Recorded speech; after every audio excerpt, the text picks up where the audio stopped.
भवरोगव्याधी Hathaway तापत्रय विनाशाय श्रीकृष्णाय वयं नमः। मुखं करोति वाचालं पंगुं लंघयते गिरिं यत्कृपातमहं वन्दे परमानंदमाधवम्। सर्वांच्या हृदयात चैतन्य स्वरूपाने विराजमान परमकृपालू परमेश्वराला नमस्कार करतो। उपस्थित आपण सर्व दिव्य आत्म्यांना सप्रेम रामकृष्ण हरी, जय हरी, हरि ओम। इको कमी करायचा। बाल संस्कार शिबिरामध्ये उपस्थित आज या ठिकाणी हरिभक्त परायण श्रद्धेय शिवशंकर बाबा, उपस्थित हरिभक्त परायण दयाराम महाराज, उपस्थित सर्व संत मंडळी ज्यांचा नामोल्लेख दयाराम महाराजांनी केला, सर्व पूजनीय श्रद्धेय संत मंडळी ज्यांचं आपल्याला सर्वांना मार्गदर्शन लाभतंय आणि या वारकरी बाल संस्कार शिबिरासाठी जे आग्रही आहेत, ज्यांचे प्रयत्न आहेत, ज्यांच्या प्रयत्नातून या ठिकाणी या सर्व लहान मुला मुलींचं भविष्य उज्ज्वल होणार आहे। भविष्यातील हे सर्व दीपस्तंभ या ठिकाणी तयार होत आहेत आणि यासाठी ज्यांचा पुरुषार्थ आहे असे हरिभक्त परायण रेवणदासजी महाराज उपस्थित या ठिकाणी सर्व या वारकरी बाल संस्कार शिबिरामध्ये उपस्थित सर्व विद्यार्थी विद्यार्थिनी, सर्व साधक आणि या शिबिराला आशीर्वाद देण्यासाठी उपस्थित आपण सर्व महिला मंडळ, पुरुष मंडळ आणि हे शिबिर यशस्वी व्हावं यासाठी तन मन धनाने जे जे सहकार्य करीत आहेत त्या सर्वांना मनापासून मी अभिवादन करतो, त्या सर्वांना मनापासून धन्यवाद देतो। वारकरी बाल संस्कार शिबिराची वर्तमान परिस्थितीमध्ये खूप जास्त आवश्यकता आहे आणि त्याची सुरुवात गेल्या वर्षी आपल्या हिंगणे कारेगावमध्ये रेवण महाराजांनी केली। हे दुसरं वर्ष। गेल्या वर्षी पण सुरुवात करावी का नको अशी रेवणने मला विचारपूस केली। त्याला म्हटलं आता सध्या वर्तमान परिस्थितीमध्ये जर करण्यासारखं काही काम असेल महत्त्वाचं तर ते आहे बाल संस्कार। या वयामध्ये मुलांना संस्कारित करणं, म्हणून तू हे कार्य केलं पाहिजे। कारण ज्या काळामध्ये बाल शिबिर नव्हती अशा काळात सुद्धा जर एखादा रामदास फैजपूरला जाऊन जनार्दन बनतो तर शिबिर सुरू केल्यानंतर आणखी अनेक रामदास भविष्यात जनार्दन बनू शकतात। ही भूमी तशी पावन भूमी आहे। आज जसं त्याने गोकुळाचा उल्लेख केला तर हा भूमीचाही प्रभाव असतो, हा या भूमीचाही आशीर्वाद असतो। आज मलाही माझ्या आयुष्यामध्ये जे काही मिळालं त्यात या भूमीचा, या ठिकाणी सर्व वडील मंडळीचा तो आशीर्वाद आहे। कारण की आयुष्यात आपण जेव्हा जेव्हा जी गरुड झेप घेत असतो त्यासाठी हे सर्व आशीर्वाद अपेक्षित असतात किंवा आपण जी मेहनत करतो त्या मेहनतीला यश मिळण्यासाठी हे आशीर्वाद पण आवश्यक असतात। म्हणून आज फक्त हिंगणे कारेगाव जनार्दन महाराज हिंगण्याचे आहेत आणि ते आले म्हणजे मग अशी मिरवणूक काढायची, फुलं टाकून स्वागत करायचं, ते आले म्हणजे चरण धुवायचे, ते आले म्हणजे मग आपण स्वागत करायचं, ते आले म्हणजे प्रणाम करायचा, एवढ्या पुरते सीमित जर हिंगणे कारेगावकर राहत असतील तर ते चुकीचं आहे। हिंगणे कारेगावकरांनी प्रयत्न केले पाहिजे की अशा पद्धतीने एक संत जर आपल्या गावातून निर्माण झाले असतील आणि जर एवढं चांगलं काम ते करू शकत असतील तर असे आणखी अनेक सत्पुरुष आपल्या गावातून गेले पाहिजे असा प्रयत्न करणं आज जनार्दन महाराजांचा सन्मान असू शकतो. जर तुम्हाला आज ज्या कारणामुळे वाटतंय की मी आलो म्हणजे माझं स्वागत केलं पाहिजे, प्रणाम केला पाहिजे, ज्या कारणामुळे वाटतं ना, ती कारणं आपल्या ह्या मुलांच्या आयुष्यात पण असली पाहिजे. हे भविष्यामध्ये वंदनीय, पूजनीय, आदरणीय, प्रातस्मरणीय, श्रद्धेय, हरिभक्तपरायण असे हे पण घडले पाहिजे की नाही, तर महत्वाचं आहे. म्हणून आता मी माझं उदाहरण यासाठी देतोय की आज माझा जो सन्मान आहे तर त्याचा तुम्हालाही आनंद असतो. मग जर मी या धार्मिक कार्यामध्ये असल्याने त्याचा तुम्हाला आनंद होतो, तर ही आपली पुढची पिढी पण धार्मिक कार्यामध्ये असली तर आनंद अधिक वाढतो. म्हणून यासाठी ही सगळी प्रयत्न करणं आवश्यक आहे. मातीचा जो गोळा असतो की नाही, तो ओला असला ना, तो गारा असेल तेव्हा त्याला तुम्ही आकार देऊ शकता. मग त्यापासून तुम्हाला त्याची ती चिलम बनवायची आहे, ओली माती असताना, गारा असताना, का त्याच्यापासून तुम्हाला पणती तयार करायची आहे ते तुम्ही ठरवायचं असतं. पण केव्हा? जेव्हा तो गारा ओला असतो तेव्हा. जर एकदाची ती माती मजबूत झाली की त्याला तुम्ही आकार नाही देऊ शकत. आकार देऊ शकता तुम्ही याच बालवयामध्ये, आणि भविष्यात तुम्हाला पणती दीपक तयार करायचा आहे तर तुम्हाला, आणि ह्या भविष्यात या मुलांनी बालवयात पणती बनून जर प्रकाशित या समाजाला, आपापल्या गावाला, आपापल्या देशाला पणती बनून प्रकाशित करावं अशी अपेक्षा आपली असली, किंवा ती अपेक्षा असली पाहिजे प्रत्येक मायबापाची, तर या मुलांना या वयात संस्कार देणं जास्त आवश्यक आहे. मी अनेक बाल शिबिरं माझ्या, जेव्हा मी वेळ देऊ शकत होतो संप्रदायात, मी सत्पंथात, मी ती बाल शिबिरं पण आधी घेतली आणि तिथेच माझी ट्रेनिंग पण झाली आहे, कथेची, गायनाची, माझी स्वतः पण. म्हणजे जरी रेवण हे सगळं शिबिर घेतोय तर रेवणसाठी पण हे शिक्षण आहे. रेवणला पण याच्यामधून बरंच काही शिकायला मिळणार आहे. रेवणचंही निर्माण या माध्यमातून होत आहे. म्हणजे दोघांचा फायदा, की शिक्षक मंडळींचं आत्मचिंतन होतं, होमवर्क होतो, आपलं पण चिंतन होत असतं. म्हणून ही सगळी शिबिरं मी घेतली. आताही मी तरुणांच्यासाठी जास्त देश विदेशात काम करतो. तरुणांशी बोलत असताना, त्यांच्याशी संवाद साधत असताना, त्यांची प्रश्न किंवा त्यांचं म्हणणं ऐकून घेत असताना माझी तर बऱ्याचदा मानसिकता अशी होते की या बाल संस्कारापेक्षा यांचे जे मायबाप आहे त्यांच्या शिबिराची जास्त आवश्यकता आहे. मुलांच्या पेक्षा मुलांच्या आई बापांच्या अशा शिबिराची जास्त आवश्यकता आहे. आजही मी सकाळी एक समर कॅम्प फैजपूरला सुरू आहे, एक स्कूल घेत आहे. ते आज त्यांची, मला आपल्या आश्रमावर त्यांची व्हिजिट होती. मी त्यांच्याशीही बोललो. त्यांच्याशी बोलताना पण मला जाणवलं, त्या शिक्षकांनी पण मला सांगितलं की आम्ही यांना घडविण्यासाठी हे सगळे प्रयत्न करतोय, पण मायबापांची अनास्था असते, अनुत्साही असतात. म्हणून एक लक्षात ठेवा की आपण आता इथे सगळी महाराज मंडळी आहे, यांच्याकडे आपण 15 दिवस मुलांना पाठवलं की मायबापाला काय वाटतं की आता तो ध्रुव बाळ म्हणूनच परत घरी यावा, आता तो प्रल्हाद बनून, श्रावण बाळ बनूनच घरी यावा, असं 15 दिवसात आपल्या प्रत्येकाला वाटतं.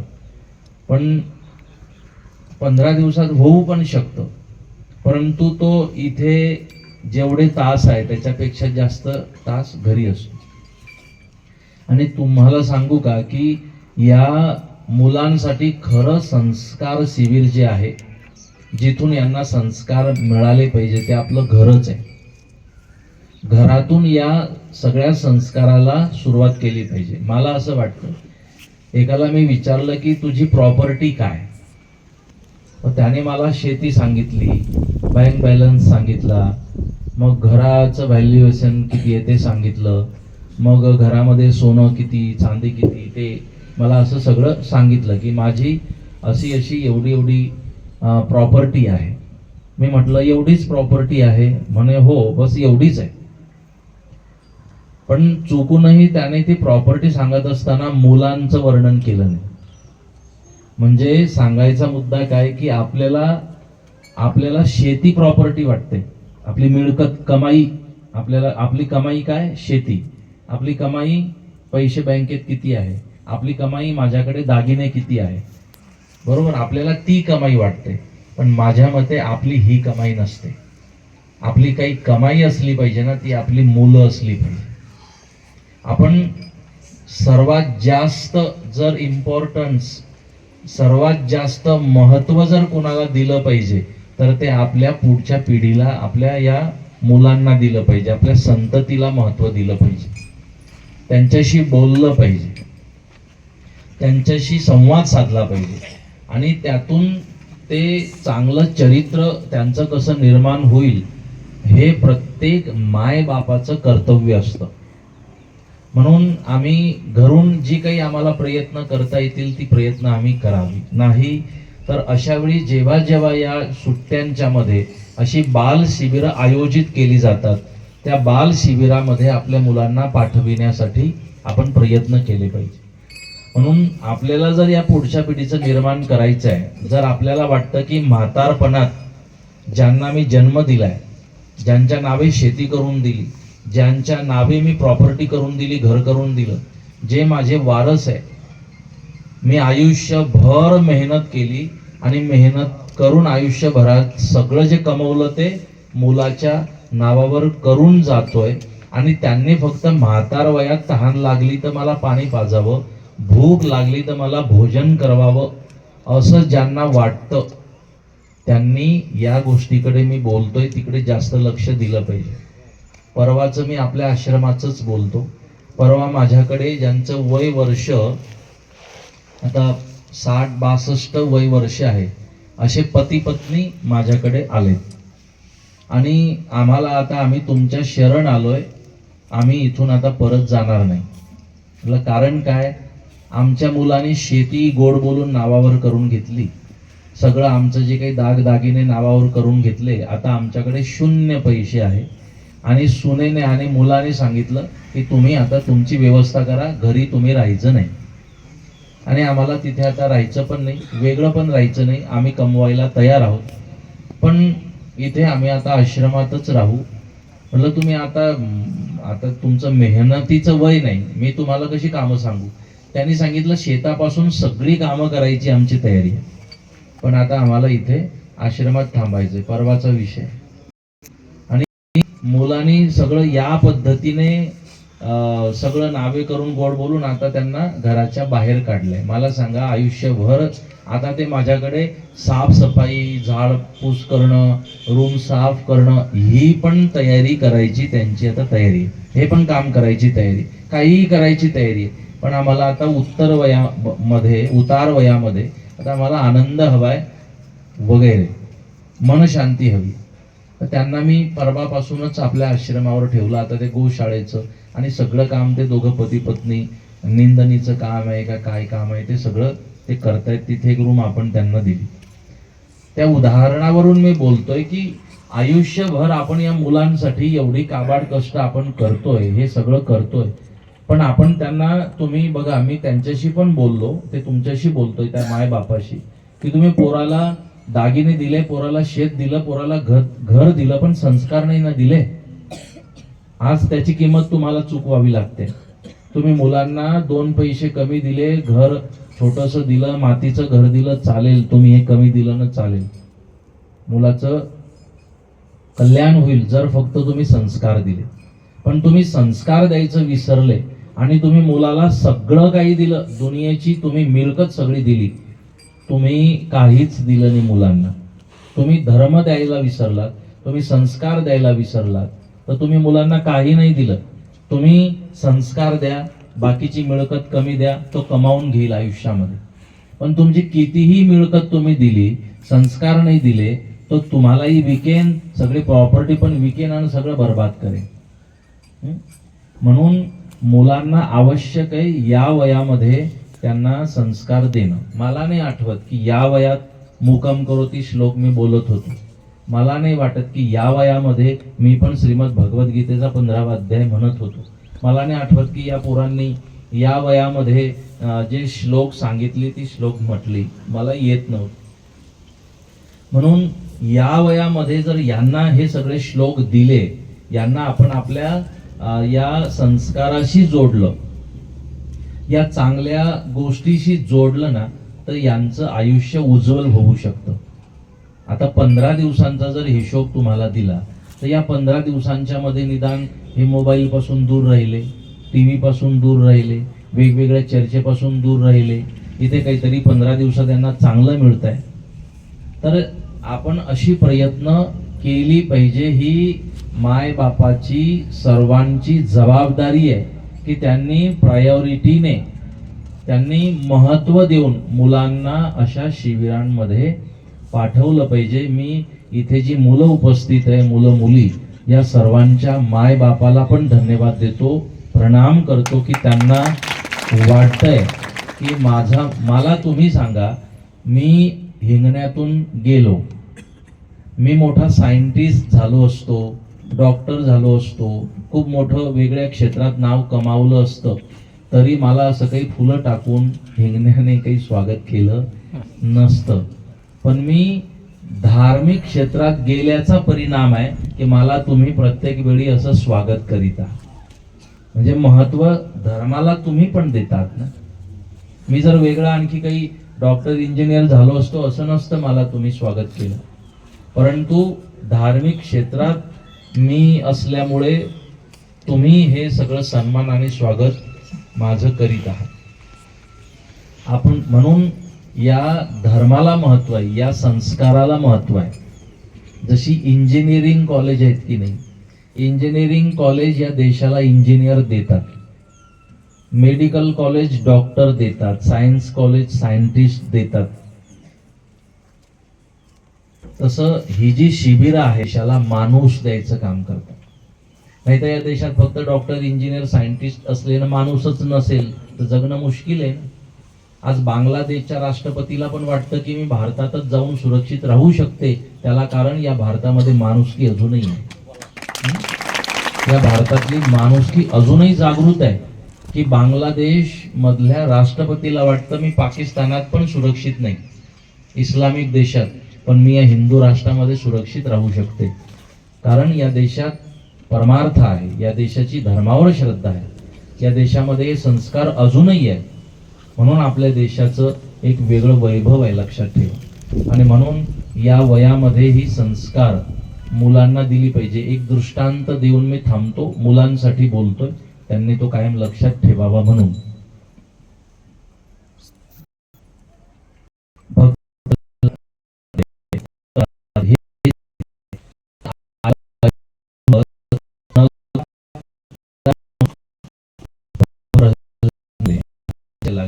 सोबत येतो,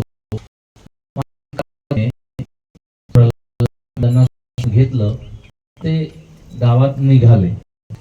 प्रवास करत असताना एके ठिकाणी कुंभार दादाचं घर होतं. ते दृश्य बघत दोघं उभे राहिले. प्रल्हाद जिज्ञासेने विचारतात, आई हे कुणाचं घर? मग आई कयालू म्हणते कुंभार दादाचं घर. म्हणे कुंभार म्हणजे काय? जो मडके घडवतो. म्हणे बघ बेटा, तो काम करतोय कुंभार दादा. आणि मग ते कशी मातीला आकार दिला जातो वगैरे ते सगळं आई, हे मी कथेत बोलत असताना 1 तास बोलतोय ह्याच्यावर,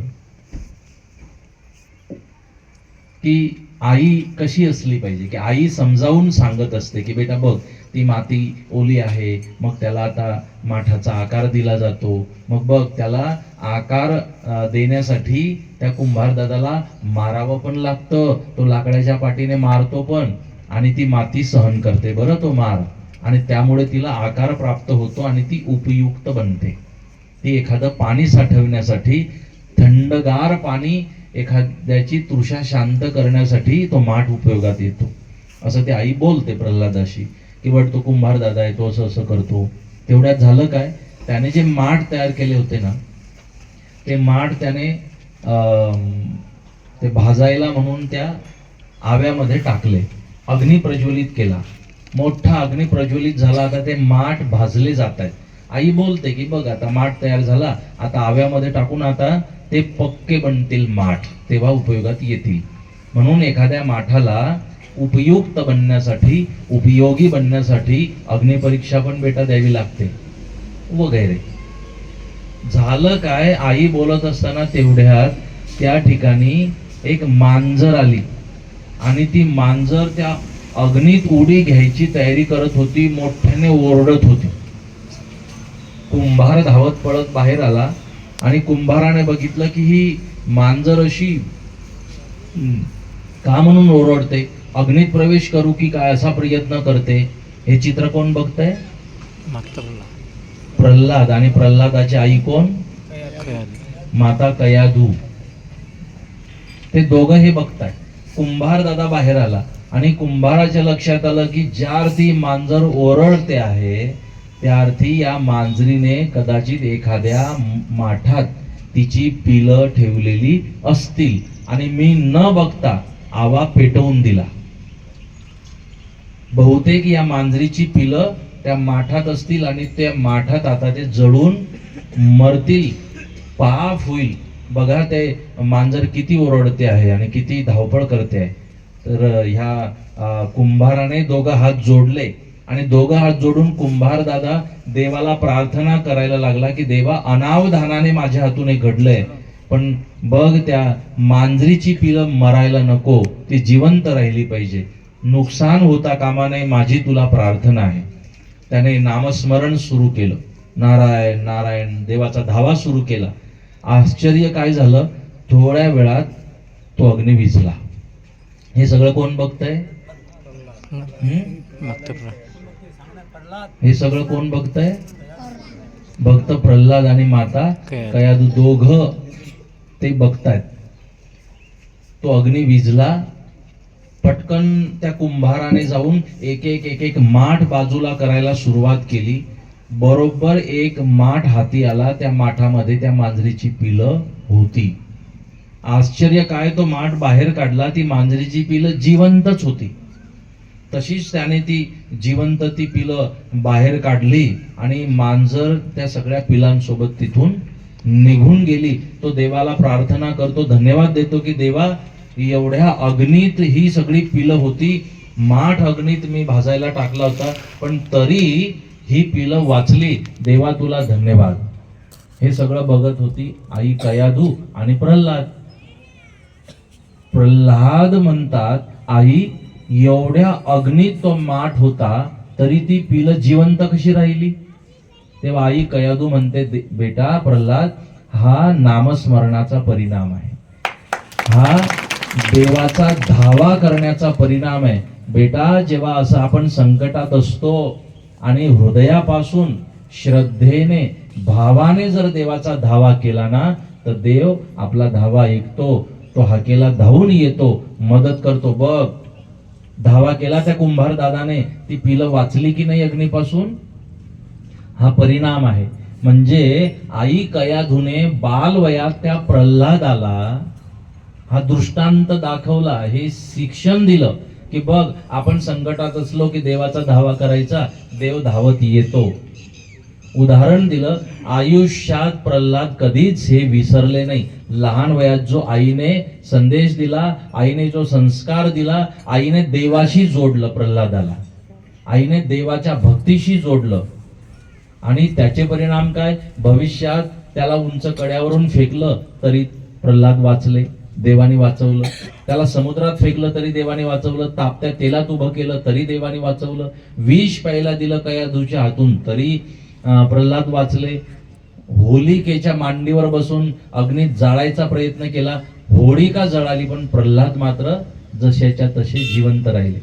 याचा अर्थ बालवयात भक्त प्रल्हाद जे निर्माण झाले, भक्त प्रल्हाद की ज्यांच्यासाठी देवाला खांबातून प्रगट व्हावं लागलं. आता देव खांबातून का प्रगट झाले? प्रल्हादाने सांगितलं की खांबात आहे म्हणून खांबातून प्रगट झाले. म्हणजे देव किती भक्ताचं मन राखतो. अनेकांनी प्रश्न विचारले की देव कुठूनही येऊ शकत होते ना, असं प्रकट होऊ शकत होते, कुठूनही प्रकट होऊ, खांबातूनच का? खांबातून यासाठी की देवाच्या प्रिय भक्ताने सांगितलं होतं या खांबातही माझा देव आहे. देव तिथून बाहेर आले, भक्ताचं वचन पूर्ण केलं.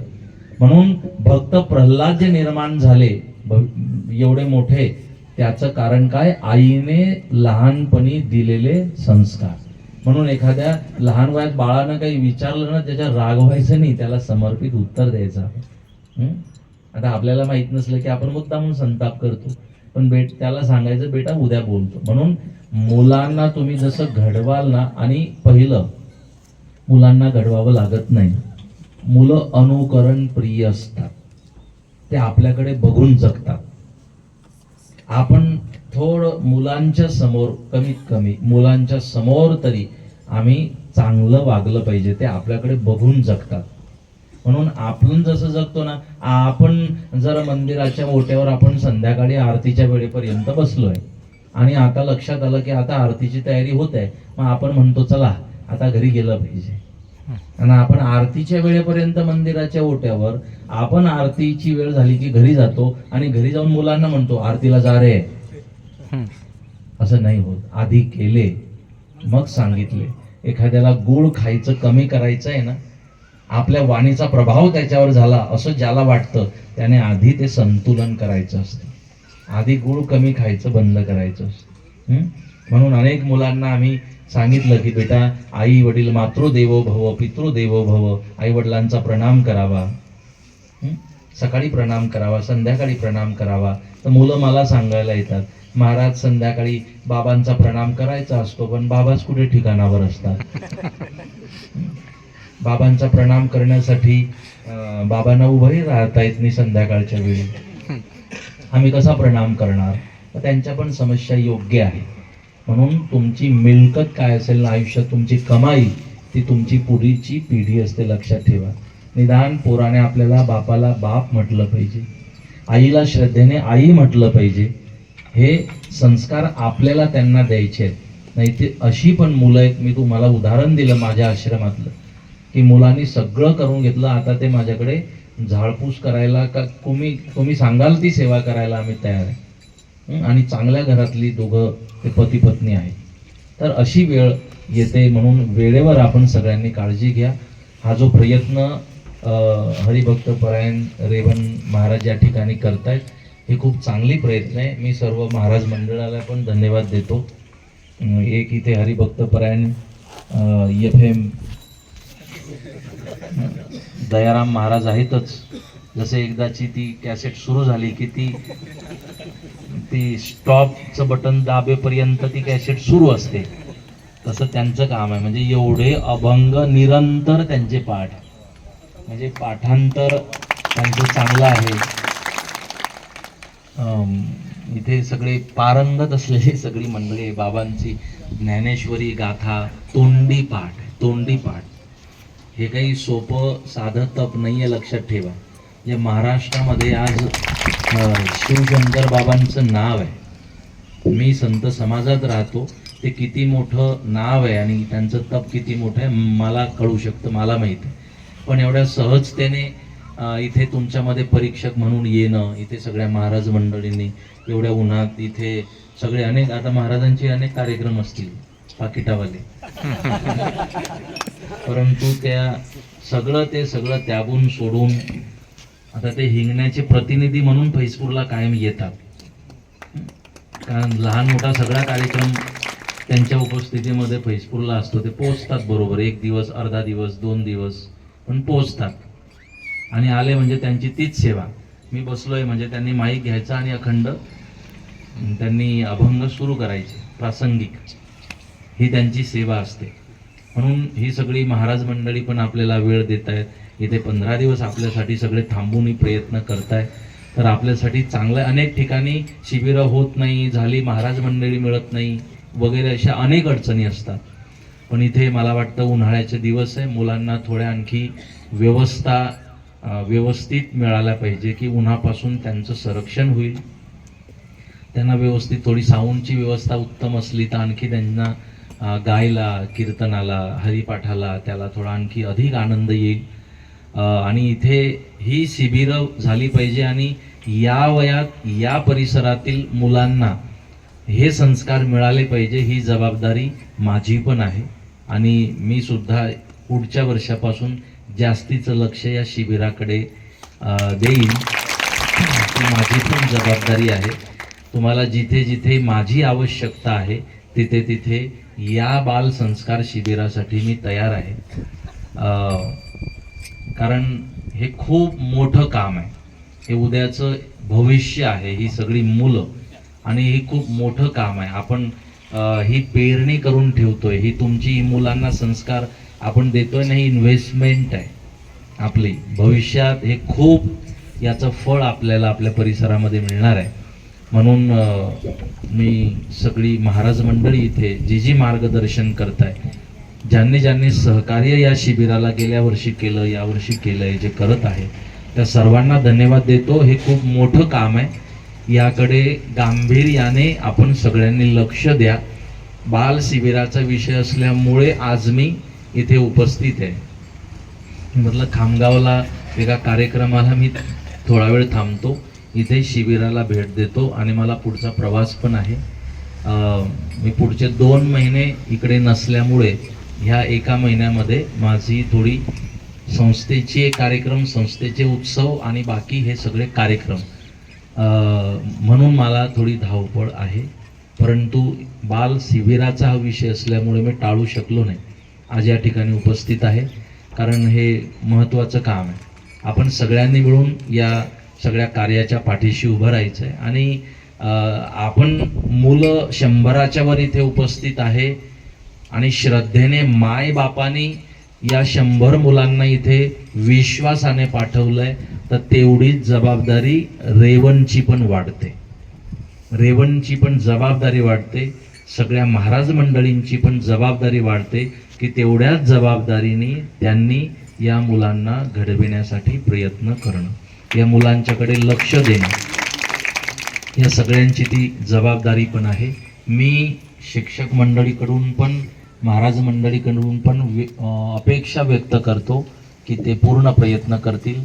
तुमच्याकडून पण अपेक्षा व्यक्त करतो तुम्ही पाठीशी उभं राहाल, आणि सर्व विद्यार्थ्यांकडून अपेक्षा व्यक्त करतो की ते शिकतील, सांगितलेले श्लोक पाठांतर करतील आणि एक चांगला माणूस बनण्यासाठी भविष्यामध्ये प्रयत्न करतील, अशी अपेक्षा सर्वांच्याकडून व्यक्त करतो.